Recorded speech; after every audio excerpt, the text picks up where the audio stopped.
Ce balado vous est offert par le gouvernement du Québec. Bienvenue dans cette deuxième saison des balados juridiques. Je m'appelle Vanessa Destinée et je vais à la rencontre d'hommes et de femmes qui nous partagent avec beaucoup de générosité leur histoire et leur cheminement après leur divorce et leur séparation. D'entrée de jeu, ce qui m'a fascinée, c'est que tous nous ont dit qu'il y a une vie après une telle épreuve et qu'elle est belle. Notre but avec ce balado, c'est de vous partager leur histoire, vous inspirer et vous aider sans lunettes roses. On se marie pas en pensant divorcer un jour. Mais on le sait, ce sont des choses qui arrivent. Pour autant, divorcer, c'est pas toujours aussi compliqué qu'on se l'imagine ou comme on peut le voir dans les films. Et ça peut aussi très bien se passer avec son ex. C'est ce qui est arrivé dans le cas d'Amélie. Elle et son ex ont choisi de divorcer à l'amiable sans l'assistance d'un avocat. Elle nous partage son expérience en toute franchise et avec beaucoup de sincérité. En deuxième partie, je poursuis la discussion avec Maître Marie Allard, juriste au Centre de justice de proximité de la Mauricie. Mais tout d'abord, allons à la rencontre d'Amélie. Bonjour Amélie. Amélie, est-ce que tu peux nous expliquer ça a été quoi ton cheminement? Comment est-ce que toi et ton ex, vous en êtes venus à réaliser que le divorce, c'était quelque chose d'inévitable? C'est vraiment quelqu'un avec qui j'avais l'impression que j'allais faire toute ma vie. Puis, en fait, j'ai réalisé que j'avais besoin de vivre une autre vie. Pour moi, c'est devenu clair que je ne pouvais pas demeurer dans cette relation-là. On ne s'attend pas à ça, hein, quand on fait la promesse de se marier. On s'est séparés. Moi, je suis partie, en fait, de notre appartement. Puis, comme ça faisait 1 an qu'on était séparés, on a commencé les processus pour les papiers de divorce, mais on en avait déjà parlé avant. On savait que ce serait l'étape qui s'en viendrait, qui nous permettrait aussi de faire chacun son chemin, aussi bien être entièrement libre de refaire sa vie d'une autre façon. Donc, c'était plutôt un sujet qui a été abordé avant même que ça fasse 1 an qu'on n'était plus ensemble. Vous avez décidé de divorcer à l'amiable en faisant ce qu'on appelle une procédure de divorce conjoint. Comment est-ce que vous avez su que c'était ce qu'il fallait faire dans votre situation à vous? En fait, je suis passée par Google pour savoir, en fait, c'était quoi les options. Puis je suis tombée sur un dépliant qui expliquait un peu les marches à suivre. Ça m'a semblé être la façon de faire simplement par ma recherche en se disant qu'il n'y avait pas à impliquer d'autres gens dans le processus. Il n'y avait pas de conflit, pas d'enfants, pas de matériel commun. Ça faisait déjà un moment que j'avais récupéré mes choses. Puis aussi, on avait recommencé nos vies chacun de notre côté. Je pense qu'il y avait ça aussi. Puis on avait besoin de ce détachement-là, mais ça a quand même pris un certain temps de faire les procédures en entier parce que je pense qu'il y avait une partie de deuil qui était inclue là-dedans, une partie émotive, mais aussi une partie de dire, c'est quoi la disponibilité mentale en ce moment que j'ai à remplir des papiers plutôt administratifs, alors que c'est quand même le symbole d'un pan d'une vie. Pourquoi est-ce que ton ex et toi, vous avez décidé de ne pas faire appel à un avocat? Est-ce que c'était vraiment votre choix à tous les deux? C'est une super bonne question. Sachant qu'on n'était pas particulièrement en mauvais termes, qu'il n'y avait pas de conflit potentiel dans la résolution de ça. Je pense que ça a plutôt été un choix de se dire, on ne va pas inclure des ressources financières dans cette résolution-là. Et puis, sachant que les formulaires semblaient assez faciles à remplir, je pense que ça a été le choix. Tu sais, si les formulaires avaient été plus complexes à remplir ou si l'information avait été vraiment trop complexe à comprendre, je pense qu'on aurait fait appel à quelqu'un pour nous aider. Au-delà de la question financière, de la question que finalement les formulaires étaient relativement assez simples à remplir, est-ce qu'il y a eu un autre facteur qui a pu influencer votre décision d'agir seule? Il y avait aussi le fait que c'était frais encore. Je pense qu'il y avait la notion un peu émotive de se dire, je vais commencer par voir si je suis capable toute seule avant que ça déboule ou que ça soit plus gros ou peu importe, pendant que c'était sous contrôle. Puis si jamais je sens que je suis plus capable, à ce moment-là, je demanderai de l'aide, mais c'est peut-être aussi comme ça que j'opère dans la vie en général. Quand je suis capable, d'habitude, j'essaie, puis si j'ai besoin d'aide, je demande. Est-ce que tu as eu accès à d'autres sources d'informations pour t'aider à prendre ta décision, au-delà d'une recherche Google, par exemple? Pour comprendre certains termes, j'ai demandé des questions à une amie. Surtout au moment où est-ce que il fallait que je contacte quelqu'un qui soit assermenté pour pouvoir signer les documents. je me suis demandé qui était une personne assermentée capable de signer mes documents. Puis il y avait, par exemple, il y avait un affidavit à remplir, mais dans le formulaire, ça disait il faut pas le remplir s'il n'y a pas plusieurs critères. Disons, on n'avait pas d'enfant, donc je comprenais que j'avais pas besoin de le remplir. Et donc, il y a eu quand même quelques aspects pour lesquels c'était pas clair de savoir exactement quoi faire. Mais en même temps, quand j'ai contacté la personne qui a signé le document de façon assermentée, bien, ça m'a permis aussi de réviser quelques points, mais vraiment juste rapidement au niveau des termes légaux. Mm-hmm. Autour de toi, tu n'avais pas des gens qui étaient passés à travers ce processus-là? Tu sais, quand on parle de ressources, c'est pas juste non plus des ressources professionnelles. Tu sais, je veux dire, tu n'avais pas de proches qui pouvaient t'aider, t'épauler? Oui, c'est vrai. Mais ça m'a aidé beaucoup, en fait. Mon chum aussi est divorcé. Ton chum actuel, donc oui. La personne avec laquelle tu t'es mise en couple à la suite de ta première séparation, donc de ton premier divorce, cette personne-là était déjà passée au travers un processus similaire. Oui, puis ça faisait déjà des années. Puis je pense que lui, d'avoir rempli ces papiers-là, lui aussi, ça avait été à l'amiable. Et donc, ça m'a aidé aussi à me dire, bon, ben si lui le fait, moi, je suis capable. Tu sais, c'est pas sorcier, puis ça me demandera pas quelque chose. Tu sais, je suis dans mon spectre de compétences. Avant d'entamer ta procédure du divorce, est-ce que tu avais des appréhensions par rapport au processus? T'sais, parce que c'est pas nécessairement un processus qui est bien connu. C'est des choses qui soulèvent l'inquiétude. On vit une blessure déjà à la base. Donc, c'est difficile du point de vue émotionnel. On a peur de pas comprendre les termes juridiques puis de faire des erreurs qui vont nous coûter cher. C'était quoi ton état d'esprit à toi? On dirait que pour moi, c'était comme faire un examen. C'était stressant parce que j'avais l'impression que si je me trompais puis que j'avais pas les bonnes réponses, ça allait prendre des années ou que ma demande pouvait être refusée ou tu sais que finalement ça allait monter comme d'une façon exponentielle. Puis c'était vraiment le sentiment qui m'habitait de me dire ben faut pas que je me trompe parce que si je me trompe, ça va être quoi l'étape d'après? Tu sais, quand tu divorces, c'est quand même... T'espères que ça soit la dernière étape de cette séparation-là. Même si c'est à l'amiable, tu veux pas étirer ça inutilement non plus. Non, c'est ça. Puis, ben déjà, t'habites plus ensemble, tu fréquentes plus, t'as plus les mêmes cercles. Il y a plein de choses qui changent. Le deuil est fait de la relation. Ben, il commence à se faire, au moins. Oui, exactement. Puis, tu te dis, ben après, mettons, je me trompe. C'est quoi les conséquences? Oui, c'est ça. C'est quoi qui se passe après? Ou est-ce que mon dossier peut être refusé ou c'est... Est-ce que l'État peut refuser mon divorce? T'sais? C'est la question que tu t'es posée. Ça a l'air gros de même, mais c'est une inquiétude qui est légitime, tu sais. Exactement. Quand on ne sait pas.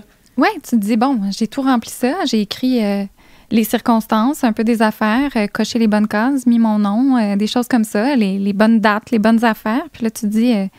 Est-ce que ça se pourrait qu'ils refusent tout ça parce que, je sais pas, j'ai mal rempli quelque chose ou je me suis pas bien exprimée ou finalement, je suis pas éligible? Au divorce. Non, mais on rit, mais c'est très, très valide comme questionnement. Donc, on peut pas dire que tu te sentais très, très confiante là, de passer au travers du processus. Tu as été parsemée de doutes là, tout au long de ce processus-là. Oui, même quand j'ai envoyé les papiers... j'espérais un peu, en fait, que tout soit correct. C'était pas comme...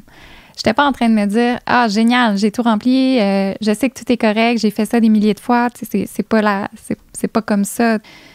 En l'envoyant, j'espérais, en fait, que tout soit bien. Puis j'ai été un peu réconfortée, en fait, quand j'ai reçu un retour d'une pièce, justement, manquante parce qu'il n'y avait pas d'affidavit joint au dossier. Et puis, ça m'a vraiment soulagée de savoir que ben, s'il manquait quelque chose au dossier, en fait, ils te répondent. Puis au-delà de l'aspect administratif qui est super stressant, tu sais, comment tu te sens du point de vue personnel? Parce que, bon, oui, c'est une séparation qui est à un divorce plutôt qui est à l'amiable, mais il reste que tu étais dans une relation pendant 11 ans avec quelqu'un que tu aimais. La relation, elle a pris fin, tu sais, puis même si c'est toi qui as mis fin à la relation, tu sais, c'est pas facile quand même à traverser. Donc, comment tu vis ça du point de vue affectif? Oh. Le silence est parlant quand même. Je tiens à le souligner quand même là, en ondes là, pour les gens qui nous écoutent, mais c'est un long silence qui accompagne ma question. Bien, quand on se marie, on se dit pas qu'on va se divorcer, hein? C'est encore difficile d'en parler aujourd'hui? Bien, je pense que ça peut passer pour un échec. Puis c'est une promesse. Puis quand on essaie de faire... Ben, en tout cas, pour ma part, quand on fait des promesses, on se dit pas... je fais des promesses à la légère. Donc, je pense que c'est pas émotif en termes de ma relation avec cette personne-là, dans le sens où, je veux dire, on fait nos vies, puis je suis vraiment 100% alignée avec ces décisions-là. Mais c'est plus au niveau de l'engagement. Je pense que c'est un processus dans lequel on fait face au fait qu'on s'est engagé, puis on a rompu un engagement qui est profond, puis qui est émotif. On le sent encore dans ta voix, puis je trouve ça très généreux de ta part d'aller là, tu sais, de creuser puis d'accepter de nous partager ce pan-là de ta vie. Puis, tu sais, là, on parle de procédures juridiques, mais c'est une épreuve, puis c'est correct d'avoir des émotions conflictuelles à travers ça. C'est correct de se sentir écorché à vif durant ce processus-là. On n'est pas des robots non plus. Puis même si on veut être efficace, on veut être méthodique, on veut faire ça rapidement aussi. Mais en même temps, on est en train de vivre un deuil, tu sais. Oui, bien, c'est vraiment la notion de peur de l'échec qui revient dans les deux cas. Ça biaise un peu même ta façon de lire les questions. Tu sais, tu lis la question, c'est une question, écoute, je connais mon nom, tu sais. Mais là, mon deuxième nom, ah oui, mais faut-tu que je le mette avant mon nom de famille ou après? Tu sais, toutes les questions amenaient une source de est-ce que c'est réellement la bonne réponse? Mais c'est une espèce de doute irrationnel un peu. Oui. C'est parce que tu es traversée par plusieurs émotions en même temps. Est-ce que une fois que tu as entamé tes démarches pour de bon, tes appréhensions se sont révélées exactes? Est-ce que tu as connu des difficultés que tu n'avais pas envisagées? Je connaissais pas, en fait, la finalité. Tu sais, il n'y a pas un petit retour qui dit « Ah oui, bon, ben on va prendre 3 semaines pour lire votre dossier, puis après ça va être 6 mois, puis après, dans peut-être 2 mois de plus, attendez-vous à recevoir un appel de notre part pour vous dire quoi que ce soit ou par la poste. » Je savais pas si on allait recevoir même par la poste le jugement. Tu sais, en fait, les étapes étaient pas très précises, les calendriers étaient pas très précis, puis moi, tant que j'ai pas eu la confirmation comme ça que j'étais divorcée, j'avais pas l'impression que le processus était ni terminé, ni vrai, ni entamé même. Ça a pris combien de temps aussi à faire en tout et pour tout? Tu sais, je pense que c'est l'affaire qui se fait en une soirée, là. C'est pas complexe. Mais après, ben, tu l'ouvres, tu le lis une première fois, t'assurer de rassembler tes informations. Après ça, tu le réouvres en te disant, bon, ben, j'ai commencé à remplir. Tu sais, il y a comme... En fait, moi, ça a été long uniquement parce que je prenais mon temps, parce que je pouvais pas aller plus vite que ça, mais à tête reposée, froidement, ça aurait pu prendre 2 heures max, tu sais. À ce point-là, OK, c'est vraiment... le formulaire était simple à ce point-là, mais c'est ça, avec tout le bagage que tu avais associé à ça, ça t'a pris combien de temps, toi? Tu t'en rappelles-tu?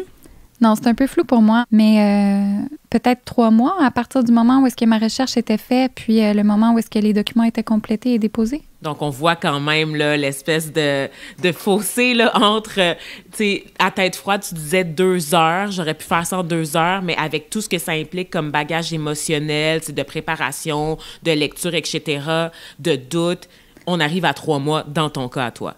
Oui, puis... C'est pas gênant, là, tu sais. Non, mais c'est vrai, puis c'est qu'il y a les autres choses de la vie aussi, tu sais, à ce moment-là, ben t'es occupé aussi avec d'autres dossiers, d'autres projets, le travail, la vie, tu sais, puis je pense que le moment où est-ce que tu dis, bon, fait que là, j'ai 1 heure de solitude devant moi, je vais ouvrir le PDF. Dans mon cas, peut-être c'est de la procrastination, mais me mettre dans le bon état d'esprit pour faire ça de façon concentrée, parce que c'est l'état d'esprit que je souhaitais avoir pour remplir ça, étant donné que ça m'inquiétait, en fait, de faire des erreurs. Bien, c'était de trouver ce moment-là, en fait, qui a pris du temps. C'est pas remplir les papiers. Puis c'était quoi les moments particuliers où tu te sentais le plus à l'aise de remplir des documents? Est-ce que c'était le soir, la fin de semaine? Est-ce que tu as pris des journées de congé pour ça? Ou... Ah oui, c'est une bonne question. Non, j'ai pas pris de journée de congé. Je l'ai souvent fait de soir. Tu sais, de l'ouvrir puis de relire. Tu relis une couple d'affaires, il y a une couple de mots que tu recherches sur Google. Tu sais, plusieurs fois, j'ai fait les mêmes patterns. Tu sais, disons, d'ouvrir une recherche, de valider, ben, telle pièce, est-ce qu'elle est requise ou non? Tel mot, est-ce qu'il veut dire quoi? Une autre fois, ben là, t'écris l'enveloppe. Tu sais, t'es toujours un peu plus proche d'avoir terminé, mais sans être... en tout cas, dans mon cas, ça m'a pris plusieurs fois à l'ouvrir. Puis, c'est pas parce que je souhaitais pas actionner les prochaines étapes. C'était vraiment pas parce que je souhaitais pas me divorcer. C'était vraiment de trouver la stabilité mentale pour me dire que c'était le bon moment. Au niveau des documents, là, c'est ça, est-ce que tu te rappelles le nombre qu'il fallait fournir? C'était-tu beaucoup de paperasse, tu sais? Parce que ça, c'est quelque chose qui inquiète. Moi, j'ai peur. Moi, j'ai peur des papiers. J'ai peur des papiers administratifs en général. Joindre des affaires, tu sais, ça me fait capoter un petit peu. Oui. Bien, à mon souvenir, il y avait peut-être une 15aine de pages à imprimer. Puis là-dessus, il y en avait certaines sur lesquelles il y avait des cases à cocher. L'autre, c'était des listes de documents ou des annexes. Il y avait l'affidavit aussi qui était à remplir. Puis grosso modo, c'est une page à écrire à la main là, qui explique un peu les circonstances de... La séparation, le divorce. Oui, exactement, en fait. Puis, tu sais, c'est même pas une pièce qui est adaptée au dossier. C'est une pièce générique qui te demande d'expliquer la situation pour que la personne qui lise ton dossier soit comme « Ah ben ouais, ça fait du sens ». Une des choses qui a vraiment aidé, c'est qu'on avait un contrat de mariage. Puis ça a été... puis il y a même une section là, dans les formulaires où tu peux le joindre aussi. Puis ça nous a demandé d'aller rechercher le document parce que c'était un notaire qui nous avait offert ça en cadeau de mariage, justement. Ça a été plutôt ça, en fait, qui a été plus simplifiant parce qu'il y avait déjà des choses qui avaient été prévues à l'avance. Là. Finalement, il n'y avait pas grand-chose. Hein. C'était juste de dire que chacun avait ses affaires, puis il n'y avait pas de partage de biens meubles, etc. Mm-hmm. Puis, tu sais, on n'était pas en mauvais termes au niveau de ce qui restait acquis ou quoi que ce soit. Puis, tu sais, ça, c'était pas ça qui était l'enjeu. Tu as été amenée à avoir plusieurs échanges avec ton ex au cours de la procédure. Émotionnellement, ça devait être difficile pour toi. Même si vous êtes quittés en bons termes, comment se sont passés vos échanges durant ce processus-là? Ça s'est assez bien passé. Moi, ce qui m'a un peu étonnée, mais en même temps, je trouve ça tout à fait logique et légitime, là, mais c'était la rigueur de ses réponses. Ah ouais? Oui, il était comme, je dirais, ben, il signait pas cordialement, là, mais tu sais, c'était très... il y avait pas de personnalité au-delà des faits. C'était formel. Exactement. Puis, mais en même temps, je trouve que c'est tout à fait adéquat. Tu sais, si de toute façon... Ça empêche peut-être aussi qu'il y ait des complications qui surviennent. Ou, c'est un processus difficile pour tous les deux. Exact. Mais vous avez tous les deux choisi de faire preuve de maturité dans vos échanges pour éviter d'envenimer ou d'injecter un peu trop d'émotions qui auraient peut-être ralenti ou compliqué le processus. C'est comme ça que tu le vois? Oui. Ce qui m'a surpris, c'était surtout le fait que... on soit vraiment rendu ailleurs. Puis le fait que les échanges soient très formels, c'était très factuel. Tu sais, j'ai déposé tel document, point. Ça m'a vraiment amené à constater, en fait, que le rapport était complètement différent d'échanges du passé, tu sais, puis de toute façon, c'est normal que les échanges soient nettement différents, mais... Mais c'est quand même pour ça aussi que c'est qu'on attend 1 an de vie non commune pour entamer les démarches, tu sais, ça aide aussi à ce que l'eau ait coulé sous les ponts puis que chacun puisse entamer son deuil de son côté. Évidemment, tu sais, chaque couple est différent, chaque situation est différente, des fois, c'est pas possible, mais évidemment, le temps aussi, là, ça aide, tu sais. Oui, définitivement. Dis-moi, est-ce que vous avez eu à vous rencontrer? Donc, tu as rencontré ton ex, tu es allé signer des papiers chez lui. Ben, en fait, on a plutôt fait ça par la poste. Ah oui, la plupart de vos échanges entre vous se faisaient par la poste? Oui, par courriel pour se dire « Ah, je t'envoie ça » ou peu importe, ou il manque telle pièce, ou voudrais-tu me donner telle information? Donc, à ce niveau-là, on s'échangeait plutôt par courriel ou par la poste après pour les documents. Puis c'était un peu en temps de pandémie aussi, des moments où est-ce que c'était... plus difficile, puis les deux, on était déménagés dans des régions super éloignées, fait que là, c'était comme, bon, ben, on va y aller avec les méthodes papier, puis il y a quelque chose de stressant aussi d'envoyer des documents, puis de se dire, il va-tu se rendre à bon port? Est-ce que ça va être perdu en chemin? Est-ce qu'il va falloir que je recommence? Puis c'est un peu anodin, mais ça faisait partie aussi de la portion stressante de m'assurer qu'en effet, les documents soient bien acheminés, que ça n'allait pas tomber dans une ancienne boîte postale qui n'existe plus ou il y avait des éléments comme ça. Quand on pense aux procédures de divorce conjoint, on pense à jargon juridique, articles de loi, procédures, etc., etc. Est-ce que c'était parfois difficile à comprendre pour toi, Amélie, tout ce vocabulaire-là? Tu faisais des recherches Google un peu, là? Oui. Puis en effet, il y avait justement sur la capacité de quelqu'un à assermenter... je Je me suis demandé qui dans ma région pouvait le faire. Après ça, il faut que tu téléphones quelqu'un que tu connais pas. Finalement, j'ai trouvé une amie avocate qui pouvait, elle, assermenter ma déclaration. Mais j'ai trouvé que c'était probablement... Même j'en ai reparlé avec ma mère cette semaine, puis elle me dit « je pense que les dentistes peuvent faire ça. » J'en ai aucune idée, en fait. J'ai failli aller au poste de police. Je me suis dit « il y a bien quelqu'un là-bas qui va pouvoir signer ça. » Tu sais, je veux dire, en personne, je savais pas c'est quoi les frais non plus liés à quelqu'un qui te signe un papier que tu as écrit. Je trouvais ça un peu ridicule, en fait. J'étais dans la procédure, puis je me disais « j'ai comme pas envie d'aller prendre un bloc de 4 heures à quelqu'un qui va mettre une signature sur le fait que j'ai dit « bon, je souhaite me divorcer, on n'habite plus ensemble, c'est terminé. » Tu sais, c'est qui peut juste attester de ça sans que ça allait... que j'ai besoin de raconter tout ce qui se passe dans ma vie, là.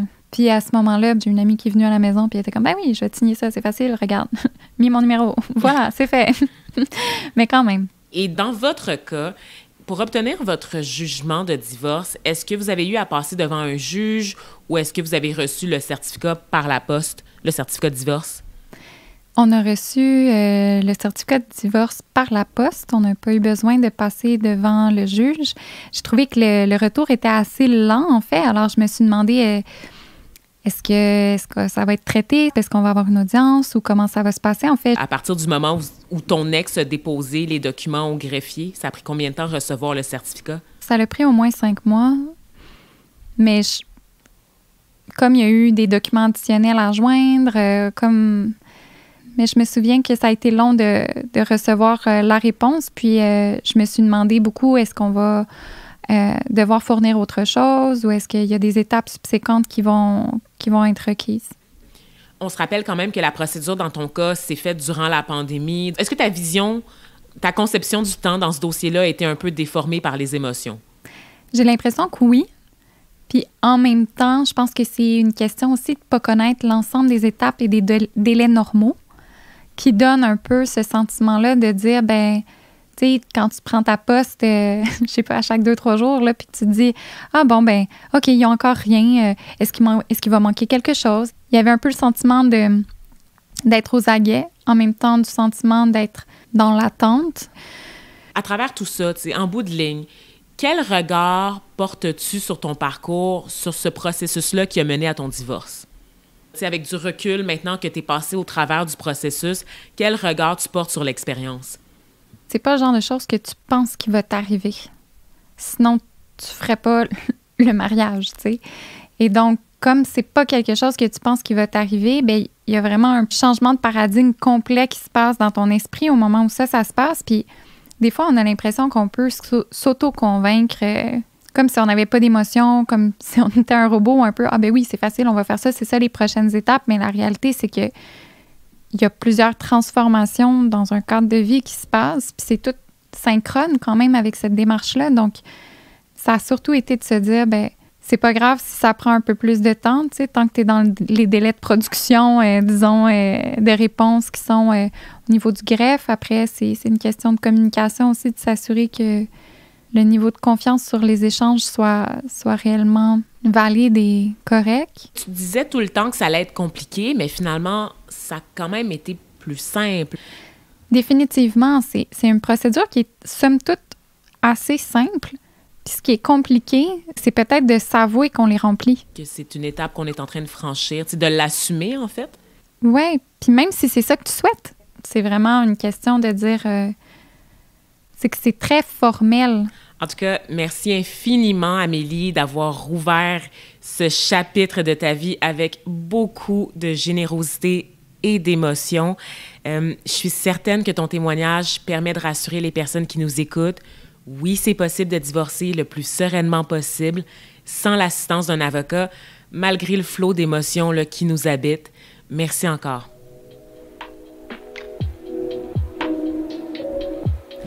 Mais divorcer sans l'assistance d'un avocat, ça ne veut certainement pas dire sans aide. Et c'est pas notre invité qui dira le contraire. J'ai le plaisir de recevoir Maître Marie Allard, juriste au Centre de justice de proximité de la Mauricie.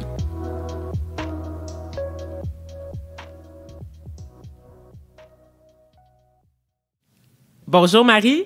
Merci d'avoir accepté de participer à notre épisode. Merci d'abord pour l'invitation. Marie, est-ce que tu peux nous clarifier ton rôle, nous expliquer un peu c'est quoi ton champ d'expertise? Je suis juriste pour les centres de justice de proximité. Mon champ d'expertise se situe plutôt au niveau du droit de la famille, bien qu'au centre de justice, on touche à tous les domaines de droit, mais je préfère particulièrement le droit de la famille. On a eu plusieurs personnes qu'on a reçues durant les 2 saisons de la balado qui m'ont parlé des centres de justice de proximité. Je savais pas du tout c'était quoi. Comment est-ce que vous aidez concrètement les personnes qui sollicitent vos services?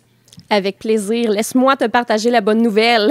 OK! Donc, les centres de justice de proximité, c'est un organisme à but non lucratif qui a pour mission de favoriser l'accès à la justice par des services, notamment d'information juridique.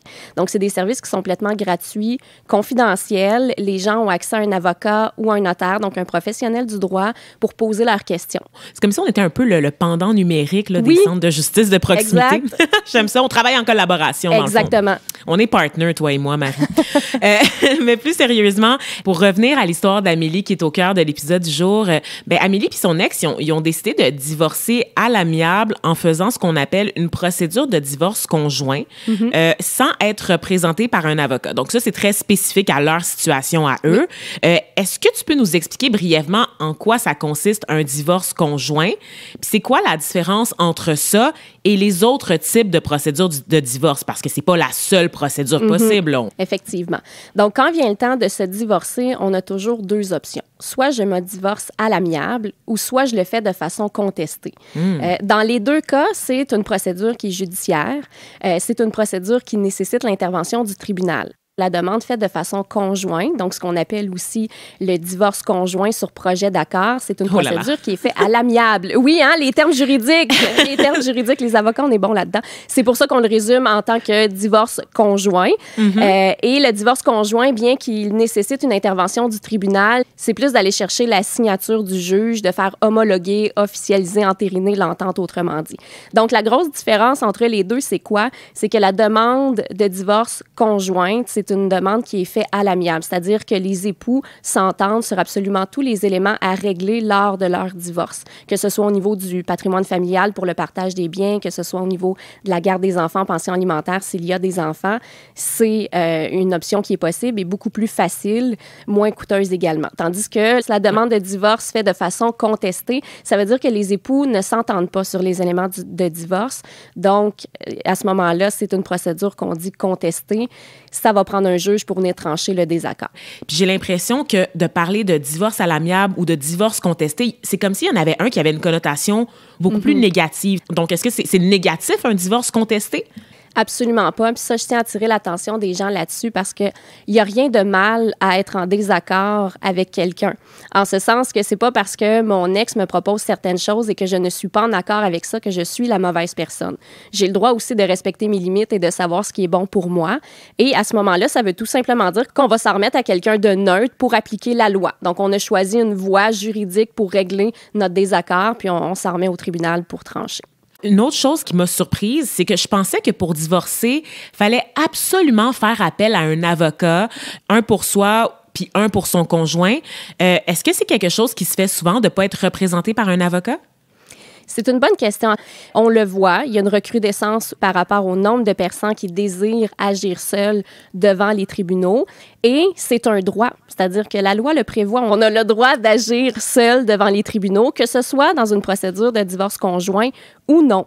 Donc, les gens ont cette option-là. Par contre, il y a un constat important que je peux faire, c'est que les gens, par contre, ne sont pas au courant de ce que la loi prévoit et ça reste une procédure judiciaire. Donc, j'ai envie de lancer le message aux gens que c'est pas parce que c'est une option que c'est nécessairement la meilleure option pour vous. Maintenant, à partir du moment où on me dit ça, qu'est-ce que je fais? Bien, la beauté de la chose, c'est qu'il existe beaucoup d'outils pour s'informer. Ça va être la clé. Pour prendre une décision éclairée, je vais aller chercher de l'information. Qu'est-ce que la loi prévoit? Est-ce qu'il y a des règles de procédure, des règles de preuve? Si oui, est-ce que quelqu'un peut me les expliquer dans un langage vulgarisé, accessible pour moi? Les centres de justice de proximité, c'est notre force, la vulgarisation. Il existe aussi des sites super pertinents comme le site de Juridique où il y a une foule d'informations pertinentes pour les gens qui désirent justement en savoir un peu plus. Avant de prendre la décision d'agir seul devant les tribunaux, il faut que ça vienne avec une réflexion et on est là pour aider les gens. C'est-à-dire que moi, ça m'arrive au quotidien de faire des rencontres de 30 minutes, 45 minutes, 1 heure avec une personne juste pour qu'on regarde ensemble, qu'on explore sa situation et voir ça implique quoi agir seul. Évidemment, c'est plus simple agir seul dans une procédure qui n'est pas contestée. Il y a beaucoup moins d'étapes, il n'y a pas de désaccord versus une procédure dite contestée où là, effectivement, je vais être en mode peut-être plus négociation, donc je vais avoir besoin de trucs, peut-être d'astuces pour m'accompagner là-dedans. Dès qu'on va dans un divorce contesté, évidemment, il va y avoir beaucoup plus d'étapes. À chacune de ces étapes-là, il y a des règles peut-être différentes à apprendre. Éventuellement, ça va finir avec un procès. Donc, il faut être prêt à préparer son dossier et être prêt aussi à aller à son procès puis à être son propre avocat si on agit seul. Puis, présentement, il n'existe pas de règles particulières pour les gens qui agissent seuls. Donc, il n'y a pas un code de procédure civile qui s'applique aux avocats et un autre qui s'applique aux gens qui agissent seuls. Donc, les tribunaux ne vont pas faire de faveur aux gens qui agissent seuls. C'est important de le savoir. Donc, quand vient le temps de prendre la décision de le faire seul, il faut que ce soit mûrement réfléchi. Est-ce que justement, il y a des contextes dans lesquels il n'est pas recommandé d'entreprendre une procédure de divorce, quelle qu'elle soit, sans être représenté par un avocat? Oui, c'est tout simplement pas recommandé d'agir seul devant les tribunaux face à un ex qui a déjà été violent parce qu'il y a une espèce de déséquilibre qui s'est installé. Puis ça se peut qu'en tant que personne victime de ces violences-là, on s'en rende pas nécessairement compte quand vient le temps de gérer notre dossier, mais on n'est peut-être pas la meilleure personne pour prendre des décisions pour nous-mêmes parce qu'on voudrait que la procédure se règle plus rapidement, soit dans le but d'en finir le plus tôt possible, d'acheter la paix ou parce qu'on a peur, on reçoit des menaces, on craint. Aussi, quand il y a des enfants impliqués, c'est encore pire. Le niveau émotif est très élevé. Donc, est-ce que j'ai besoin d'un accompagnement pour prendre de bonnes décisions? C'est clair. Il y a l'aide juridique pour les gens qui sont admissibles, qui offrent justement cette représentation-là devant les tribunaux, un accompagnement clé en main pour défendre nos droits. Et maintenant, depuis quelques années, il y a la ligne Rebâtir. Je ne sais pas si tu as déjà entendu parler. C'est une ligne qui est accessible à absolument tout le monde qui est victime de violences conjugales et ou sexuelles. Les gens ont accès à un 4 heures de conseils juridiques gratuits dans tous les domaines de droit qui touchent leur situation. Donc, ça peut être un point de départ également. Merci, Marie, pour ce rappel absolument essentiel. Mais je reviens au cas spécifique d'Amélie parce que dans son cas, moi, j'ai l'impression que la procédure était peut-être plus facile parce qu'elle et son ex n'avaient pas d'enfants. Est-ce que les couples qui ont des enfants pourraient envisager de divorcer sans l'assistance d'un avocat? Oui. La réponse est oui, c'est-à-dire que la loi leur permet, tout comme les couples qui n'ont pas d'enfants. À la seule différence, c'est que dans la demande en divorce, il va y avoir des paragraphes supplémentaires pour venir tenir compte du partage du temps parental, entre autres, ce qu'on appelle la garde, également au niveau de la pension alimentaire pour enfants, et il va y avoir des documents supplémentaires. Donc, il faut être prêt à faire du calcul de fixation de pension alimentaire pour enfants, mais encore là, il existe des outils. Les gens ne sont pas laissés seuls pour le faire. Donc, oui, c'est quelque chose qui est possible. J'ai accompagné des gens qui l'ont fait et qui l'ont fait très bien également. Amélie et son ex sont pas allés voir un médiateur, mais elle nous a dit qu'elle avait, les deux ensemble, ils avaient un contrat de mariage qui réglait le partage des biens en cas de divorce. Est-ce que tu peux nous éclairer un peu sur le contrat de mariage? Parce que moi, quand je pense à contrat de mariage, je pense juste à des vedettes hollywoodiennes. On va se le dire, là, mais je me trompe. De toute évidence. Pas nécessairement, non. Okay. Je te dirais que t'es pas si dans le champ que ça, Vanessa. Donc, en fait, le contrat de mariage, c'est un contrat qui permet aux époux de décider à l'avance comment ils vont vouloir séparer leurs biens au moment du divorce. Est-ce que c'est plate de penser à ces choses-là au moment de se marier? C'est clair. Mais est-ce que ça rend les choses beaucoup plus simples par la suite? La réponse est oui. Parce que le contrat de mariage, il faut savoir, de un, il est obligatoirement fait devant notaire. Donc, on s'assure qu'il respecte la loi. On s'assure aussi qu'on a bénéficié des conseils d'un professionnel du droit pour la rédaction. Et comme c'est un contrat, c'est quelque chose qui a une force obligatoire. Et ça rend les choses plus simples parce que tout est prévu au contrat. On a juste à reprendre ce qui est inscrit dans le contrat de mariage et aller l'inscrire dans notre procédure de divorce. On n'a pas de questions à se poser supplémentaires. Et il ne faut pas oublier que la médiation peut aussi aider dans bien des cas. Tous ceux à qui j'ai parlé m'ont dit à quel point le médiateur les avait accompagnés pour régler toutes les questions entourant le divorce. Puis je crois savoir qu'à la fin, il leur remet un document qu'on appelle un résumé des ententes. À quoi ça sert ce document-là, le résumé des ententes? En quoi c'est utile là, pour la suite des démarches?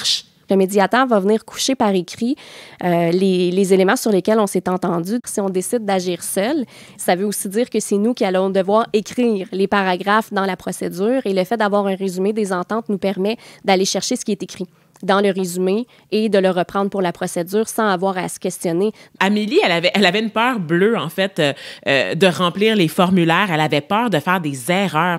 Elle avait peur de ne pas pouvoir divorcer, tu sais. Ça a l'air irrationnel comme ça, mais je pense que c'est une peur qui est assez répandue. Corrige-moi si je me trompe. Tu te trompes pas du tout. On ne naît pas avocat notaire, on ne divorce pas 30 fois dans une vie. Ce à quoi on peut le rattacher, c'est ce qu'on voit dans les médias, à la télévision, qui est peut-être pas nécessairement la loi qui s'applique à ma situation. Donc, il y a une incompréhension certaine au niveau de la loi et une peur de mal faire les choses. Et ça, je le vois au quotidien. Moi, j'ai eu des gens qui m'ont téléphoné puis qui m'ont dit « Maître Allard, est-ce que j'ai le droit de divorcer? » Ça fait 30 ans que j'habite avec mon époux, avec mon épouse. Est-ce que la loi me permet de le quitter? La réponse est oui, chers auditeurs, auditrices. Mais l'exemple est frappant. Donc, il y a clairement une méconnaissance au niveau de nos droits et ça va jusque dans la rédaction de la procédure, des choses aussi simples. Amélie le mentionne dans son témoignage. Elle dit « Je remettais en question la façon d'écrire mon adresse. » sur la procédure, alors que c'est si banal. Il y a des gens qui me contactent ou qui nous contactent, les juristes au centre de justice de proximité, ils se demandent, est-ce qu'on doit paginer? Est-ce que c'est recto-verso? L'interligne, c'est comment? Donc, c'est toutes des choses qui se rattachent plus à la technicalité, mais qui rajoutent sur le fait d'avoir peur de faire une erreur. Et ce que j'ai envie de dire aux gens, c'est que c'est tout à fait normal. Vous êtes dans un contexte aussi, vous êtes peut-être plus vulnérable vu l'émotion que vous avez à gérer. C'est une tempête, on ne se le cachera pas, puis on est obligé de passer à travers. C'est normal d'avoir de la difficulté. Ce qui est un peu moins normal, c'est de ne pas aller chercher de l'aide, par contre. Si on fait des erreurs, là, qu'est-ce qui se passe? Est-ce que nos formulaires sont renvoyés à la maison? Comment on est accompagné à travers ça? Quand vient le temps de remplir une demande en divorce conjointe, il y a beaucoup de documents à remplir. Et si on en oublie un, c'est pas catastrophique, on va recevoir un avis de dossier incomplet.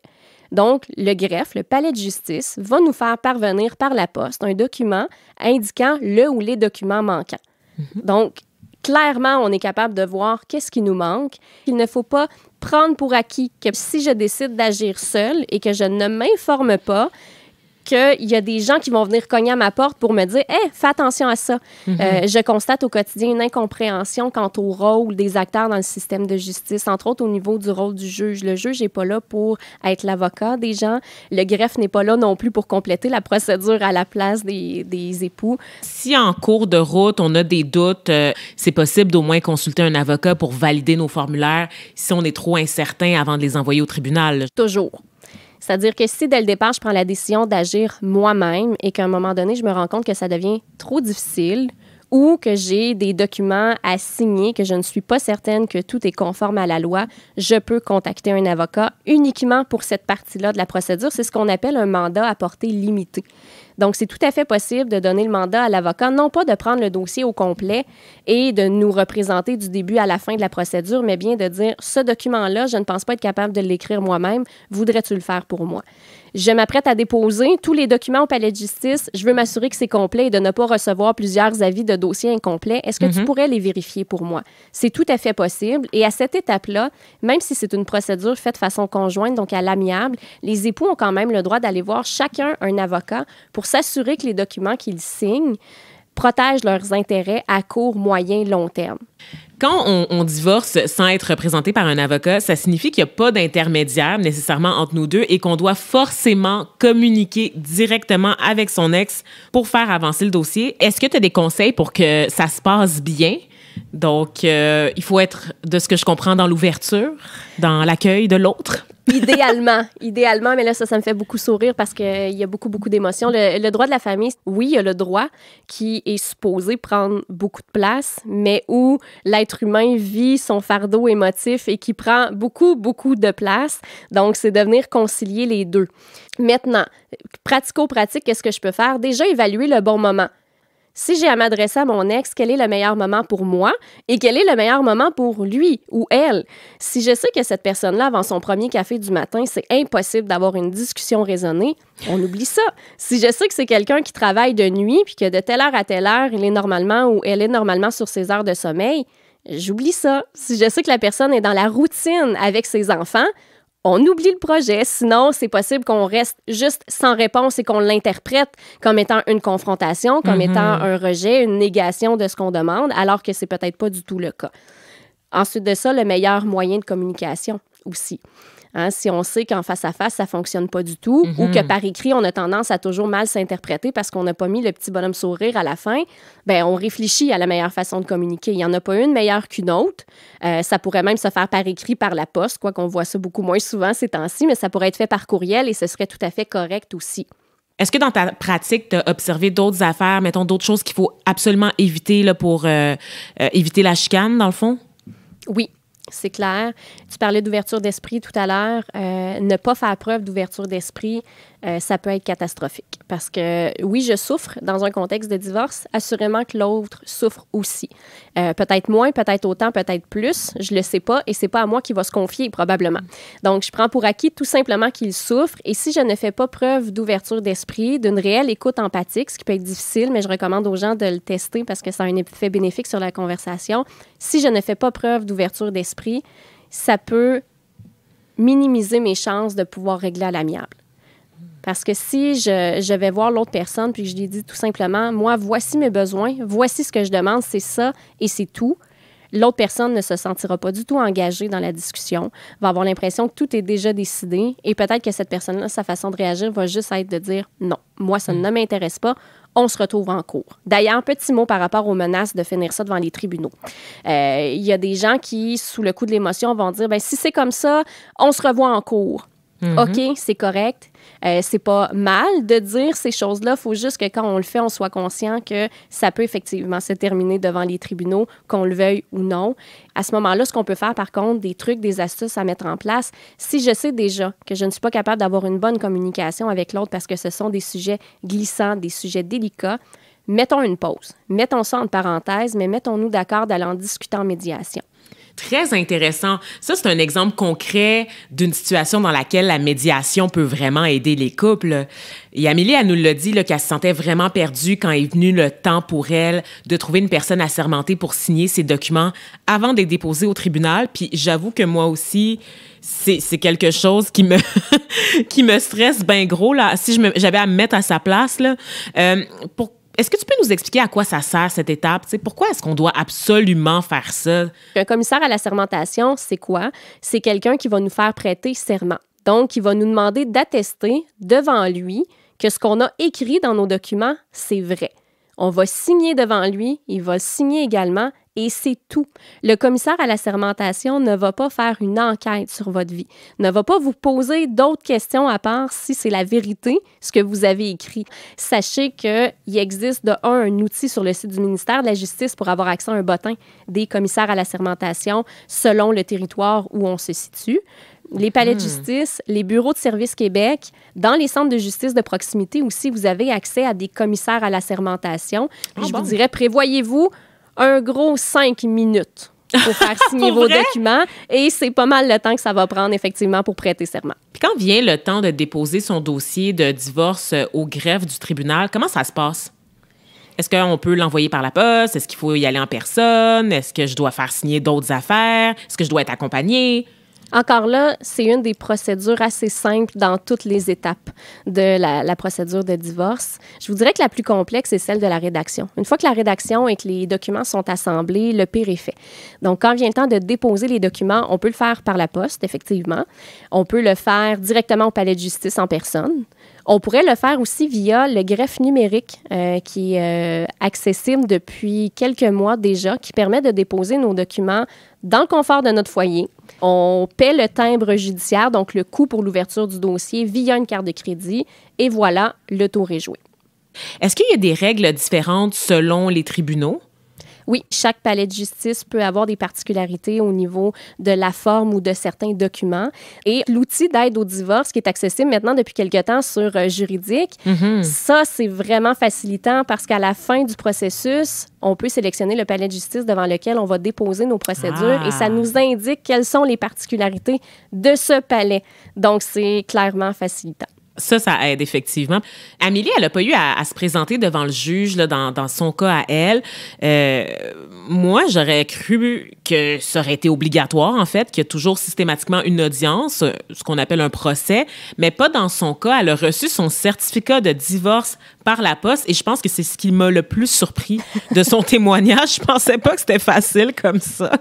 Non, effectivement, une procédure qui est faite à l'amiable, un divorce, par exemple, et que le dossier est complet, que ce soit parce qu'il est complet dès le départ ou que ce soit parce qu'on l'a rendu complet suite à la réception d'un avis de dossier incomplet, peut se faire sans devoir passer devant les tribunaux. Et c'est la norme. C'est-à-dire que tout est déjà prévu à l'écrit, selon ce que la loi exige. Donc, c'est pas nécessaire de passer devant le juge. Qu'est-ce qu'on donnerait comme conseil à une personne qui envisage de divorcer sans l'assistance d'un avocat? Gardez en tête que c'est un droit que vous avez. OK? Donc, ça fait partie des options possibles. De l'autre côté de la médaille, ce n'est pas parce que c'est une option que c'est nécessairement la bonne pour vous. Donc, le meilleur conseil que je puisse donner à une personne, c'est d'être conscient de ces deux aspects-là et de s'informer avant de prendre une décision et de garder en tête que c'est possible que ma situation soit complexe, mais c'est possible aussi qu'elle ne le soit pas tant que ça. Donc, il ne faut pas tout voir les procédures comme une montagne non plus. Mais on commence par s'informer. Après, on est en mesure de se faire une meilleure tête sur est-ce que j'ai les outils, moi, pour le faire par moi-même et pour le faire avec mon ex. C'est-à-dire, est-ce que je comprends bien les concepts? Est-ce que j'ai une facilité au niveau de la rédaction? Est-ce que j'ai le temps? Est-ce qu'au niveau émotif, c'est quelque chose que je peux me permettre aussi? Parce que si à chaque fois que je remets le nez dans mon dossier, je suis envahie et que c'est extrêmement difficile pour moi de reprendre ma vie quotidienne par la suite, c'est peut-être un indice que je ne suis pas la meilleure personne pour le faire. Donc, la clé, c'est de s'informer. Puis de ne pas le faire, je pense que c'est la pire erreur. Bien, merci beaucoup à toi, Marie. Merci encore une fois pour l'invitation. Ça fut un plaisir. Dans cet épisode, Amélie nous a démontré que divorcer à l'amiable sans l'assistance d'un avocat, c'est possible malgré les défis émotionnels. Par contre, il est important de rappeler que le fait de se passer des services d'un avocat, ça ne signifie pas de se passer du soutien de professionnels comme Maître Marie Allard. Si vous voulez plus de conseils pour vous adapter à la séparation ou juste pour trouver de l'aide par rapport à votre situation, je vous donne rendez-vous au juridique.gouv.qc.ca. Je suis Vanessa Destinée et je vous dis à la prochaine. Ce balado vous a été offert par le gouvernement du Québec.